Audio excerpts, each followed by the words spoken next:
But I noticed as soon as we arrived at our destination, I had to ask myself a couple of questions, a couple of difficult questions, like, what made you that moved by that situation?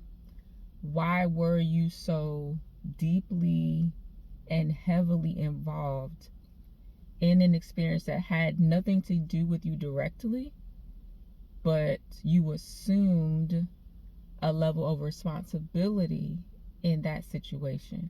And someone could say, well, of course you would. There are children involved, so you as the adult would take on the responsibility of the situation. But actually, that's not necessary. If the children had put in place the tools that were taught and they resolved the issue and were working out internally some aspects of the issue, it really didn't need the adult's involvement. The responsibility was on the children to assess and discern if they wanted to pull an adult in, especially if there was no harm, no foul, no major issue or experience that was happening that required direct and immediate adult intervention. So I asked myself the difficult question of, why were you so heavily involved? Why were you so emotionally involved in this situation? I had to remind myself, you know what? It reminded me of my sibling experience. It reminded me of a handful of experiences, actually,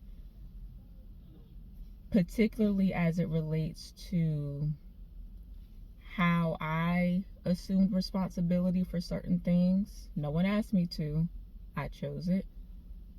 It reminded me of having done things that were seemingly in the best interest of the other parties involved, even though it wasn't my first choice. It wasn't my first choice for that particular experience to play out the way it did. It wasn't my first choice for me to even be in that experience. It wasn't my first choice to have decided in the way that I did at the time, but because I was involved, I made a choice. My choice led to this series of decision making, and I wasn't settled about it. So I allowed my thought process about my previous experiences to be essentially projected on my children, and that was not right. I allowed my thought process about where a situation started and where it could lead. I allowed that experience this morning involving the children to be directly connected emotionally to previous experiences that I had had. And then I allowed that to turn into me projecting what could happen, or what could be, what this line of decisions could lead to.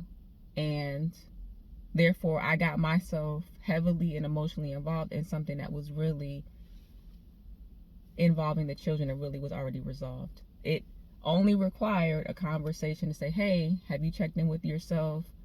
Are you clear on what you decided? Are you settled in your decision? And left it at that.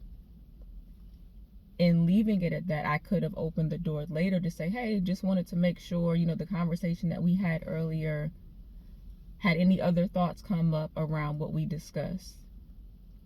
I could have left it there.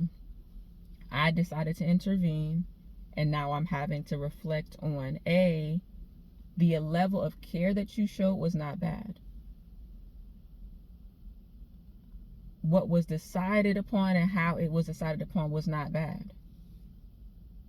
What it was connected to needed to be addressed before that experience was happening. So I would encourage others to reflect, self-reflect, make certain that the decisions that you're making in real time are directly connected to what's happening in real time and directly connected to all the different pieces and parts that are involved in that real time situation, versus allowing it to be directly connected to something that's unresolved.